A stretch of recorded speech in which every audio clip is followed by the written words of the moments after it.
and welcome to the Bechdel Theatre podcast from the Ed Fringe Festival 2018. I'm Pippa. And I'm Beth. And we're your hosts.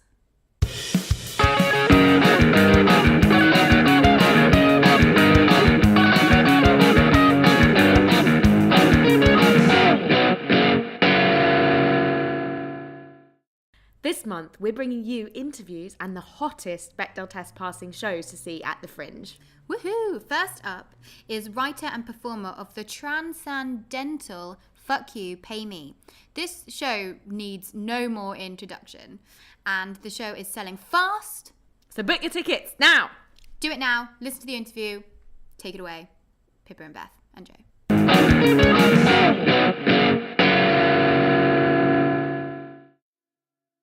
Hi everyone, and welcome to the first episode of the Bechdel Theatre podcast from the Edinburgh Fringe Fest 2018.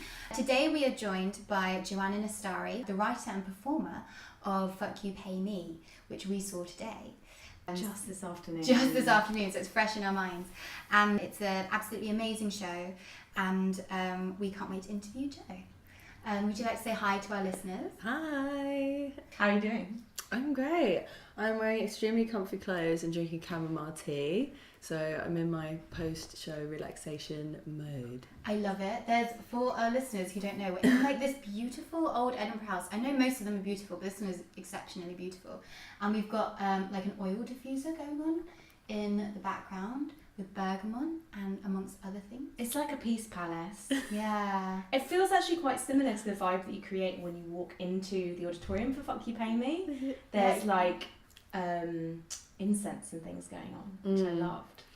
Yeah, the name of the incense is I think it actually is called like Money Magic, the incense. Ooh. Yeah. And we just found it, and it's really amazing. So it feels very cool and ritualistic to light a stick of money magic before we open the doors every day. That's great. I'm so boring with my incense. I'm like Nag Champa.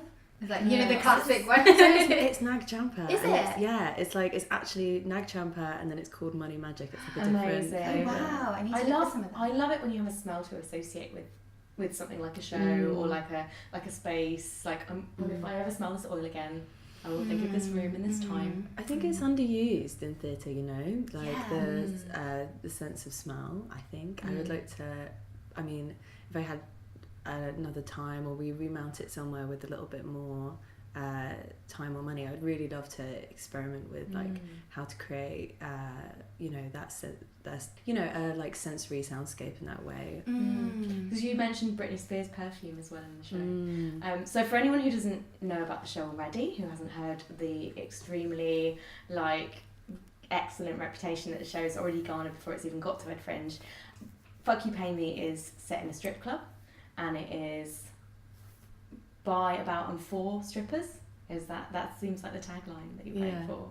Absolutely. I really wanted to create something which was, I think there's a lot out there which is about the sex industry, and for people who want to explain to them, and I just felt like there was something missing for the people who work there, and that was definitely my primary goal in creating the show, is that I wanted to create a piece of entertainment for strippers. So that's definitely my mission.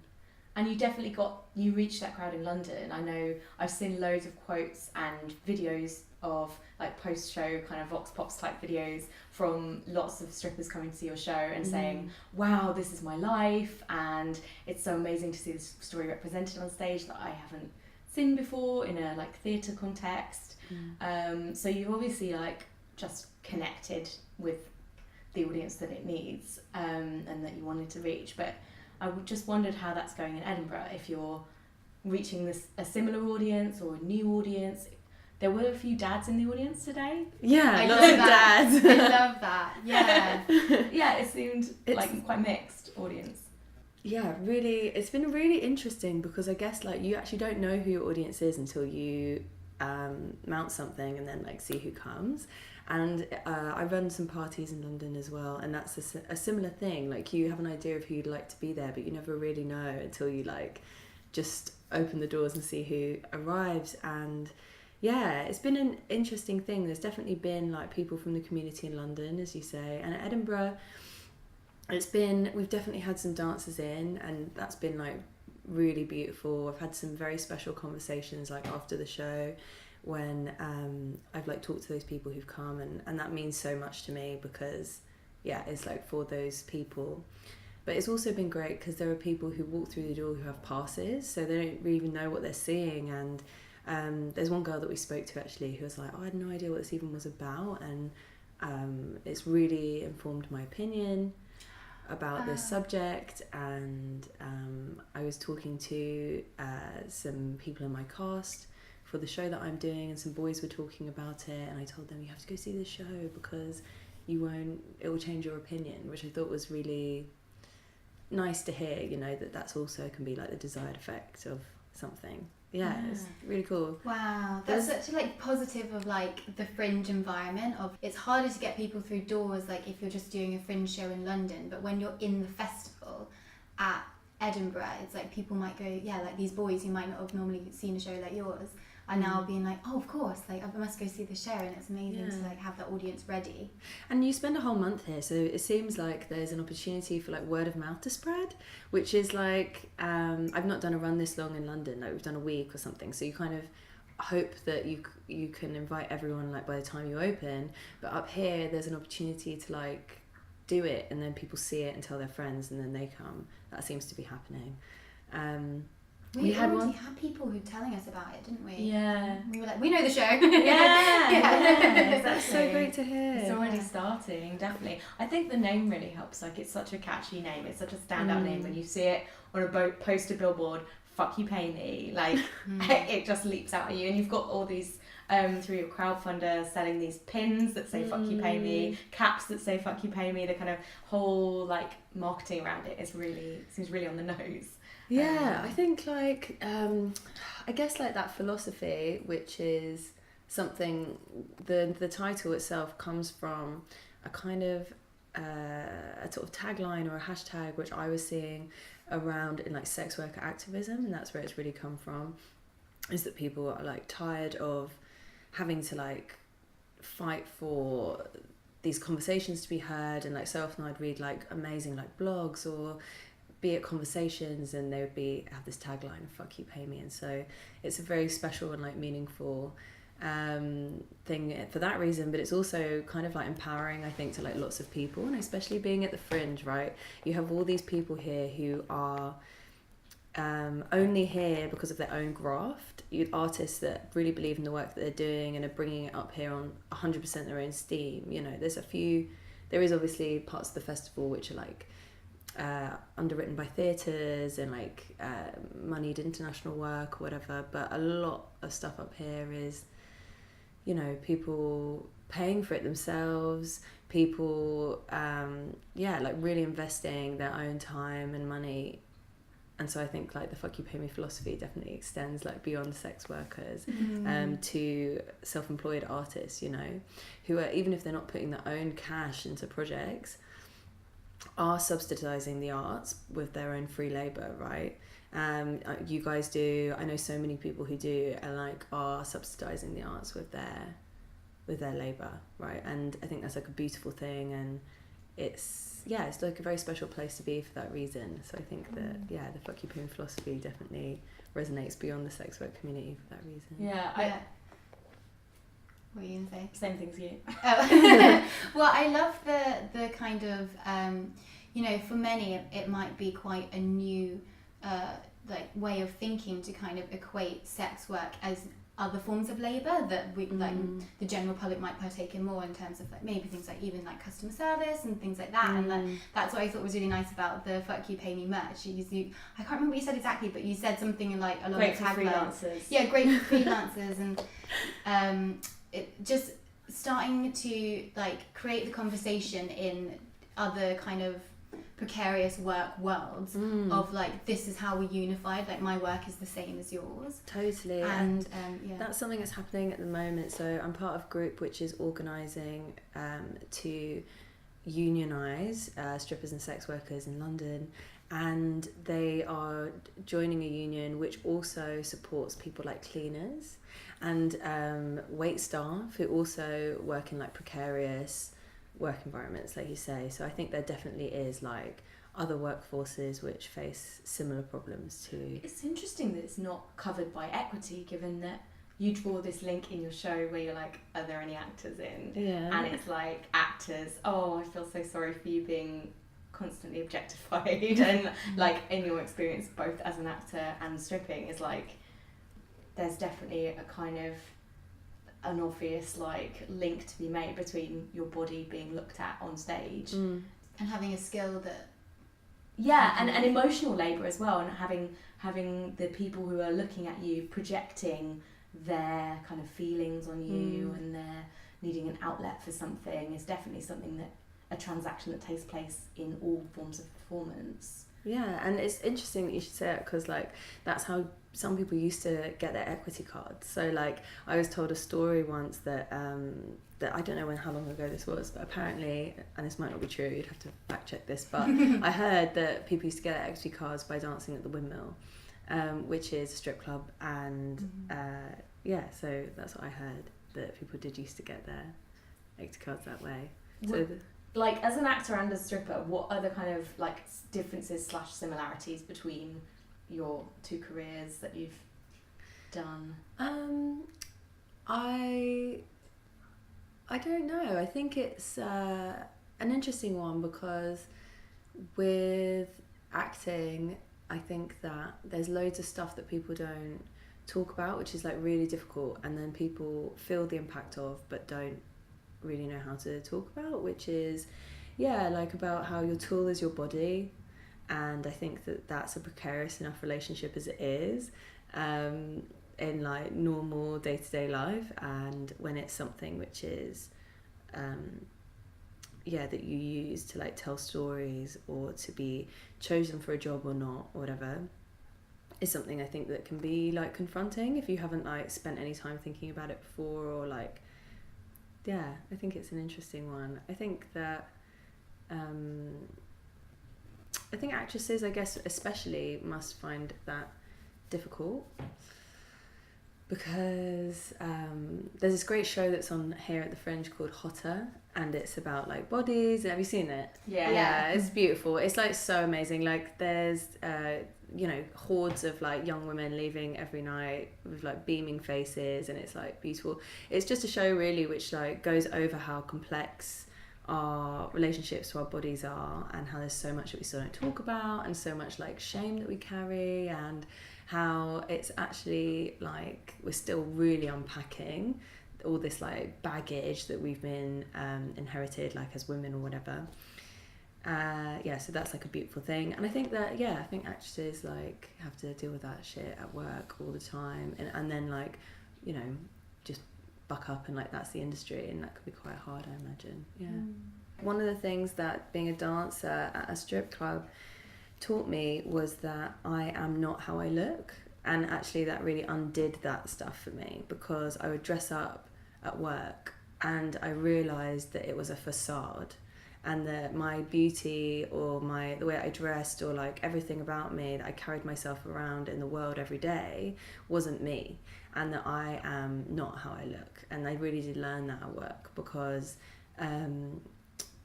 like dressing up and being at a club and then leaving and having people you've just spoken to like not recognise you at all makes you realise like the artifice of beauty, basically. And I think that working at a strip club demystified loads of that stuff for me, and was very eye-opening, very informative, very like powerful thing to learn personally. I know it's not like that for everyone, but it definitely did that for me. There are some strong messages at the end of your show, and really empowering messages.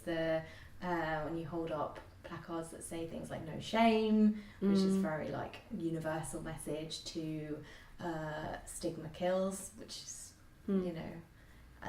a like wake up call for anybody who's like, it's true. So like that's the thing, right, is that like people don't realise the impact of stigma, because they think that like a badly worded sentence or a careless joke doesn't harm anyone, but stigma has this like butterfly effect where at its greatest extension literally like ends up in like the death of people.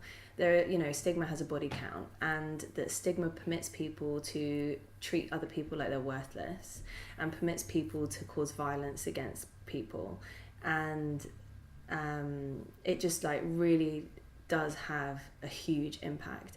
And to vocally stand up for someone in a friendship group or in your day-to-day lives is a powerful tool and is enough to be doing, right? Like if you have someone in your friendship group that says something that is not cool, like calling them out, like that stuff's powerful. And to be seen as someone who like calls people out in a friendship group for, you know, using homophobic language or like saying something that's dumb, like it's just so powerful. People see you doing that and then they repeat that with other people, you know, like they see you doing that and then they do that in their friendship groups and their friendship groups and their friendship groups, and it extends, you know.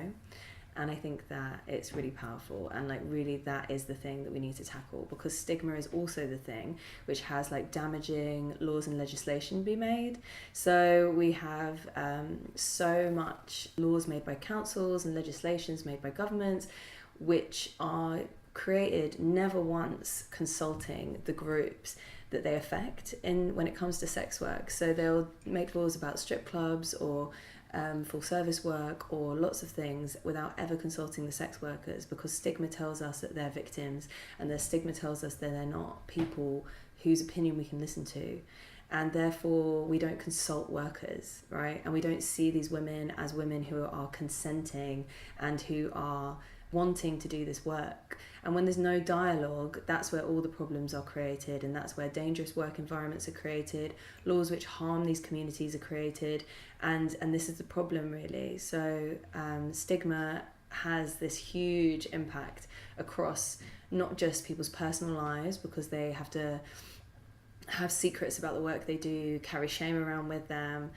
but also on like a huge like national like lawmaking scale, you know, because these like myths and these false beliefs that people carry around about like which are really moralistic about sex work has a negative impact on people who are not victims, who are not forced into this work, people who are consenting, people who want to do this work for financial independence, who people want to do this work to liberate themselves in some way. And I think that we really it's a real injustice in this world to like not listen to those people, I think.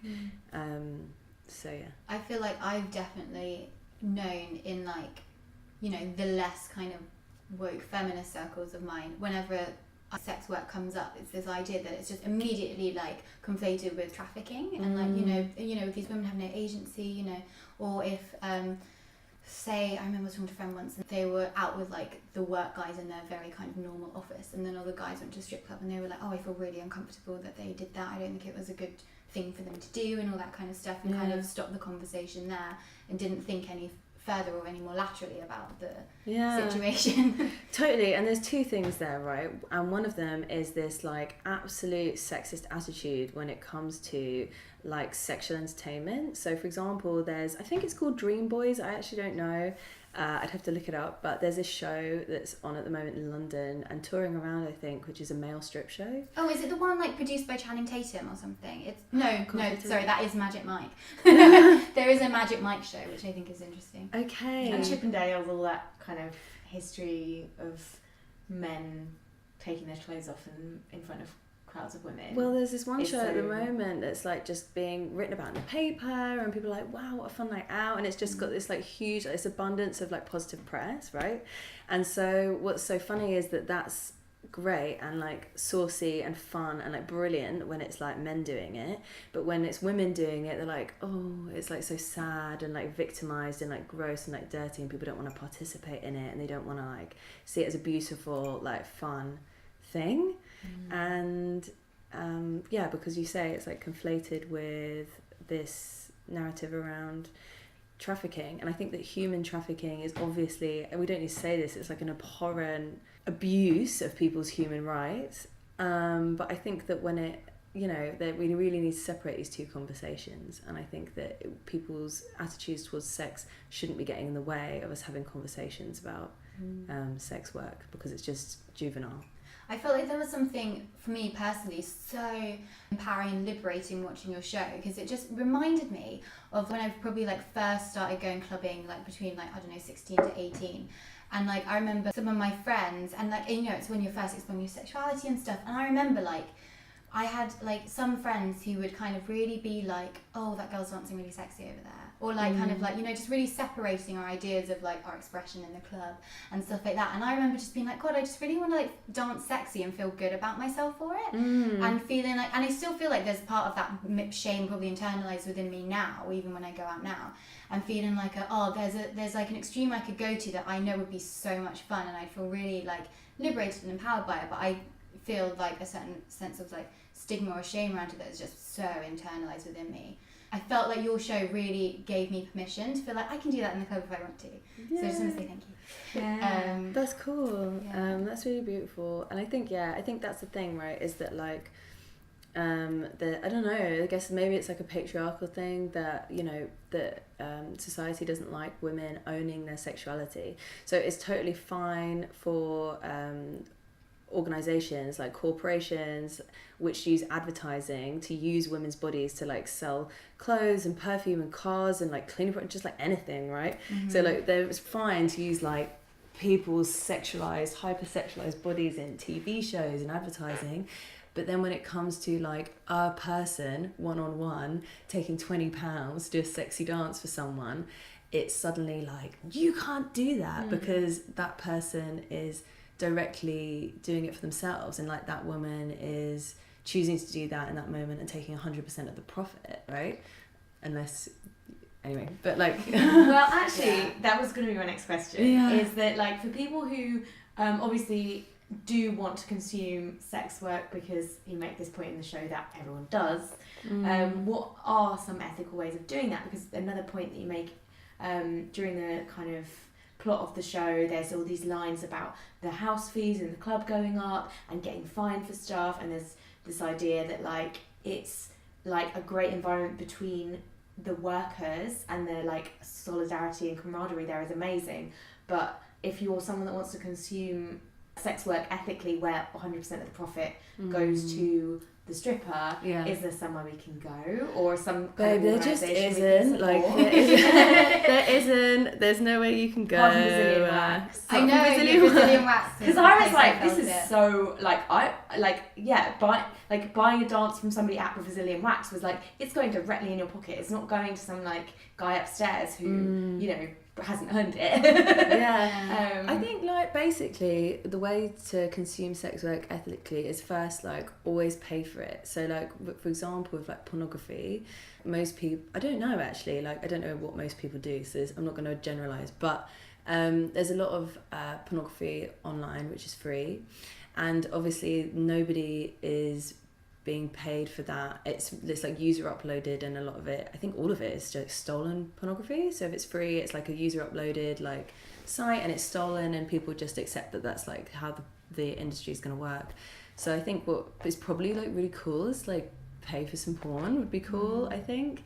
And if you go to a strip club, just like I think just being there and like putting money in, just like enjoy yourself, you know, and like people take high house fees, and you know it is like really a lot of the clubs that I know of are not well managed, and they do really crack down on the people who work there and like extract a lot of money from them. But at the end of the day, people really want there to be customers there. So go to strip clubs, have fun, enjoy yourselves, take your mates, set a budget, go there, spend it, enjoy yourself. It's a fun thing to do. And like I mean I've never been, but like the way people talk about strip clubs in Australia, for example, is it something that you do with your mates. There's loads of people, different types of people who go there. They're like fun, raucous nights out, and it needn't be different to when you go and see Dream Boys or Magic Mike show, or whatever the fuck it's called. But like just I think like go and enjoy yourself and just pay for it. is the only way to like consume it ethically. Is just enjoy yourself, ask questions, always ask for consent. So like if you're confused about like how it works, like whoever you're seeing, whether you're seeing like any kind of sex worker, just be in communication with them. You're like, can I do this?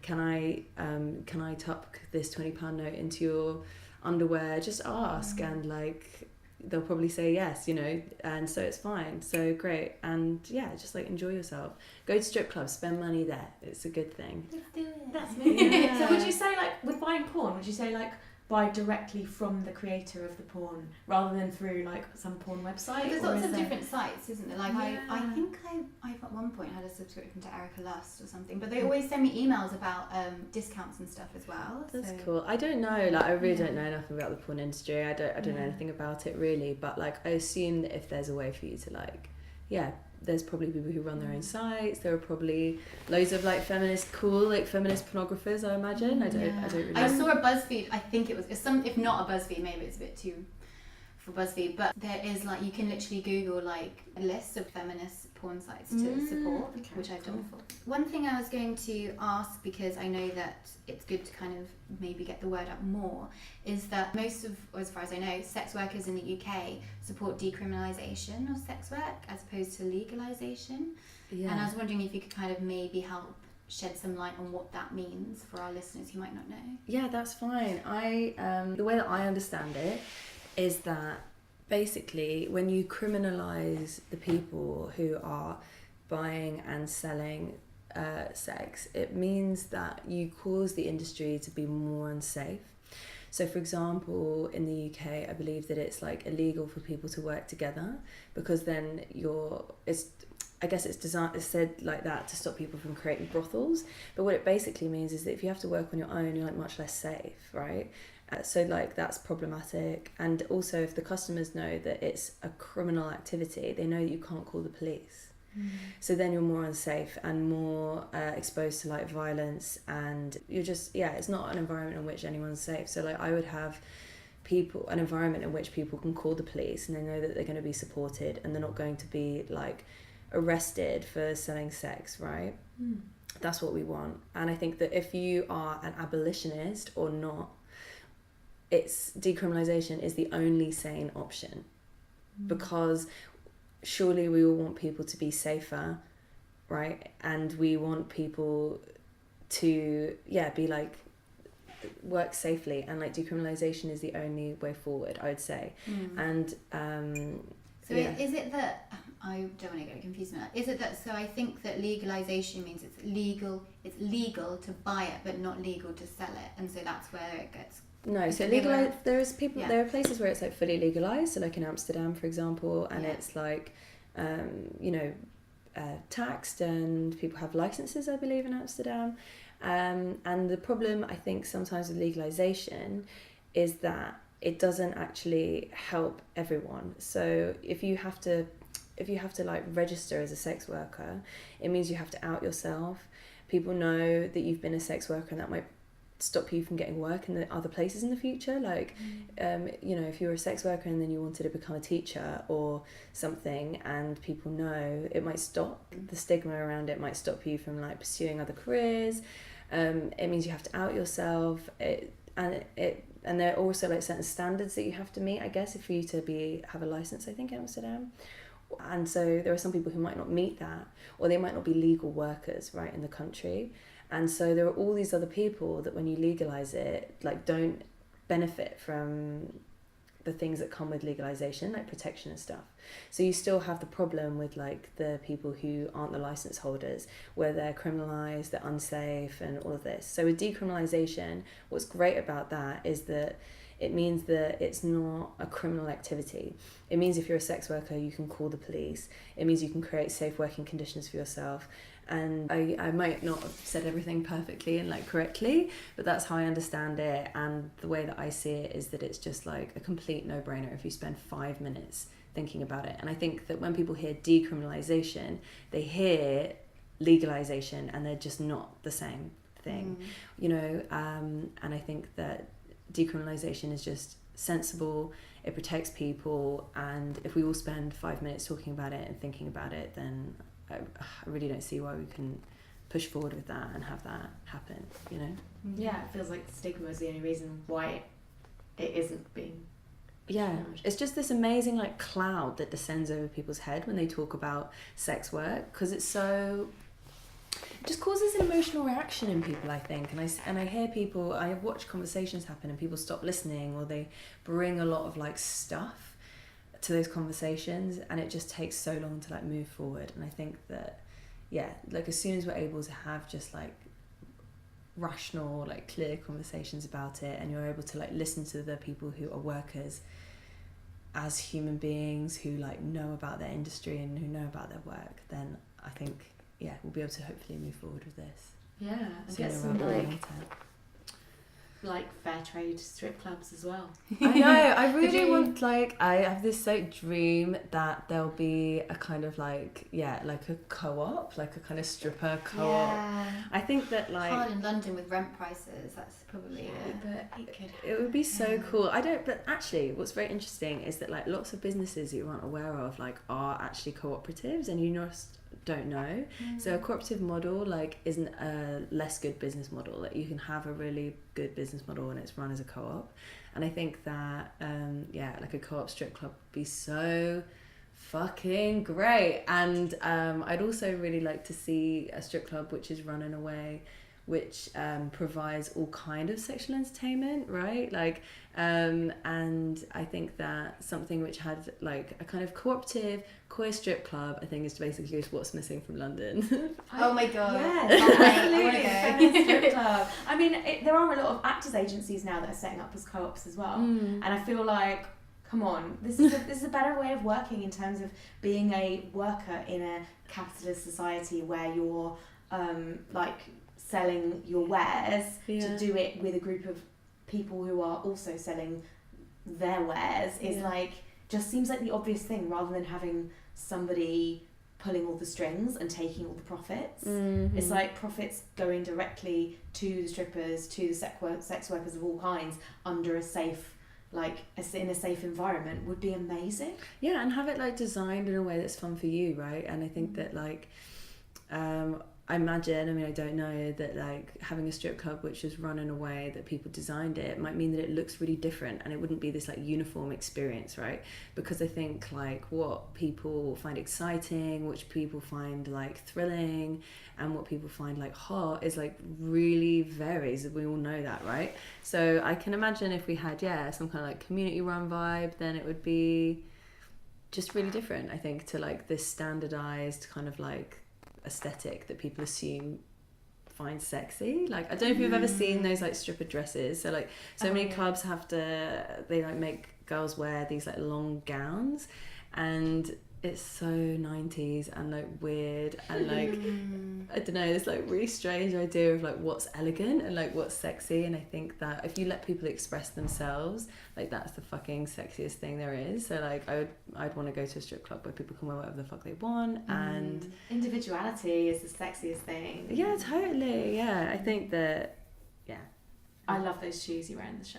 Oh my Speaking of God, what's the lights. sexy, those shoes are incredibly sexy. Can we talk about the power suit for a second? Oh my god, the pink suit. Yeah. We have a thing going at the moment where like the pink power suit is the It's a thing. iconographic image, like clothing style of 2018. Yeah, it's the iconic look of 2018. Yeah. The pink No suit. way. Yeah. Who knew? Yeah. When I was on stage in that pink suit, I was like, Pippa, look, it's another You know, pink because I suit. have one, and every time I see someone else in one, I'm like, yes, that's Yeah. so great. The pink suit, you're rocking it. Yeah. And those shoes with the lights in. Thank you. Oh my god. See, when you, the individuality, the expression. I just Yeah. like It's just anything gloriously that sexy. sparkles. I Yeah. know it's a cliche, but it's true. Oh my god. So true. Fan pride.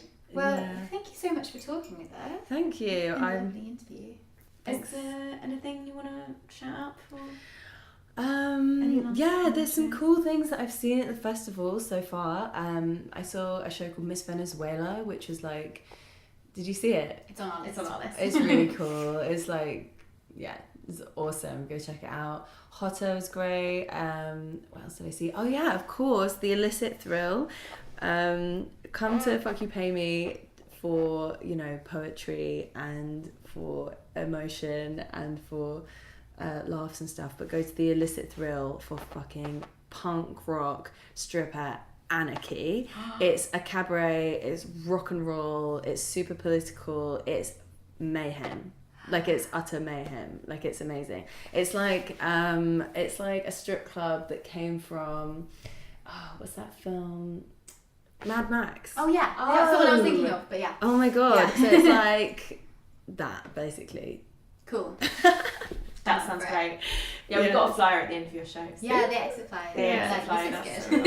It's awesome. It's really cool. Like, Amazing. wild. I've never seen anything like it. Yeah. Oh my god. Yeah, yeah. Let's put it on our list. Yeah. Amazing. Great. Thanks. Thanks so much. Thanks for you. your time. And have a great Fringe. You too. Bye. Bye. Oh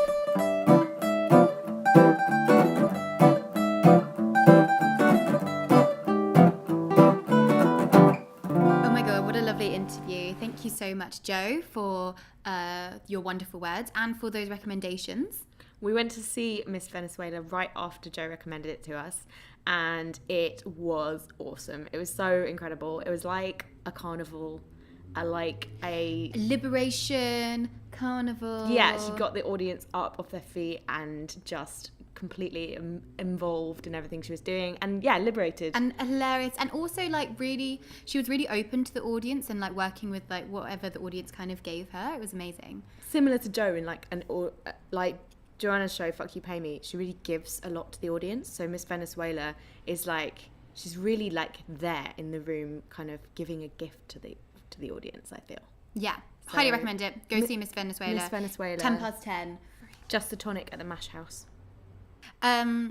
We've actually got a couple more shows to tell you about now that we've been to see some of them while we're up here. So a few more recommendations.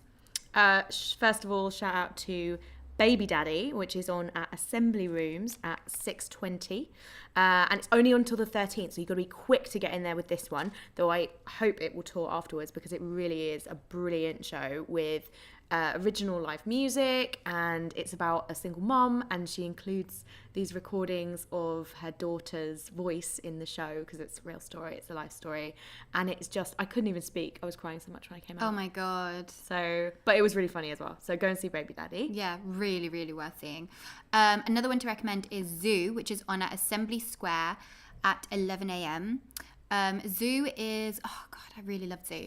Zoo is about two women who both work in zoos. One of them works in, I think, Orlando, and one of them works in North Yorkshire. Well, she works with bats, bat conservation. And it's about kind of their friendship, and it was inspired by a true news story of a hurricane that hit a zoo in America, and how all the flamingos had to go into the men's urinals, like, to keep them safe and stuff. And there's this amazing photo that's accompanied with the show in the program of these flamingos that are like all looking at themselves in the mirror in the urinals. It's really funny, it's really moving, the acting was like superb, it's so well cast, and it's a lovely two-hander. Highly recommend, go see that. Zoo, Assembly Square, 11 a.m. Dangerous Giant Animals was another really moving one.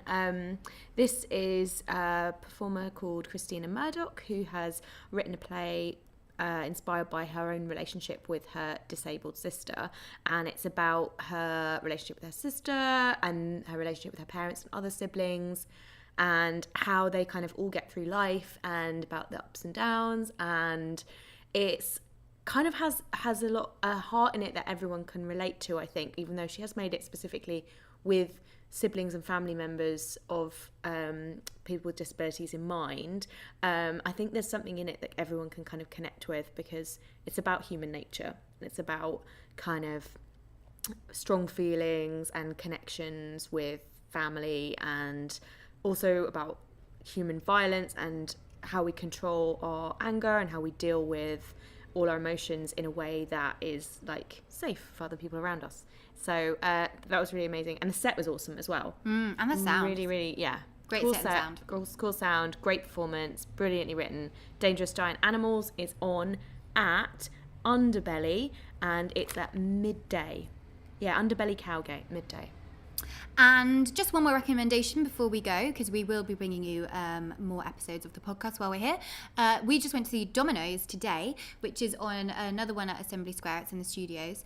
And it's it's a one-woman show, and it's about this woman who falls in love with the guy who has the same surname as her, and through doing a bit of her own investigatory digging about them having the same surname, she finds out that her future fiancé previously owned her ancestors as slaves. So he's Scottish and she's mixed race, and it's about how can she reconcile this relationship, and if it's relevant, if it means something to her, what does she do about her surname, what does it mean for her to be in this relationship with someone who previously owned her family, and what does she do about the wedding.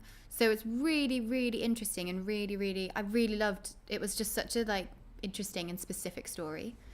I really urge you to go see. It was really good. Can I give a final shout out to a show that's actually in London at the moment? Of course. Sorry, I know most people in the world are in Edinburgh at the moment, but Absolutely not. There is a really exciting show opening at the Globe, Shakespeare's Globe, but it's an original new play, and it's by a really great writer called Morgan Lloyd Malcolm, whose play The Wasp I really love. And she's written a play called Emilia that's inspired by Emilia Bassano, who may have been Shakespeare's dark lady of his poems, and it has an all-female cast. I think it's an all-female team, and it has several different people all playing Emilia, and I think it's about kind of exploring who she was, because I think she was a poet and she's kind of, as women are, often forgotten. So that's one worth checking out if you're someone that is not up at Edinburgh Fringe, because it sounds like it's going to be awesome, and that opens on August the 10th at the Globe. One final thing that I would like to shout out about is that if you are at the Edinburgh Fringe, and if you are in any way a reviewer or a critic of colour, I held a meet-up this morning at Coffee Angel on Nicholson Street for critics of colour to meet up and kind of have a chat. But we were very small in numbers, so I'm going to do the same again next week on Tuesday at 10 at Coffee Angel. So if you yourself are a critic of colour at the Edinburgh Fringe, or you know someone who is, then please get them to come along. It's I'm putting it on Twitter, and Bechdell's retweeting it and stuff. So yes, follow us there for more updates on getting POC critics to review shows. And we will be back again with you before the end of this month with some more interviews. So stay tuned. We're going to be a bit more regular than usual on this busy month of August. Okay, thanks very much, guys. See you next time. Thanks for listening. Bye.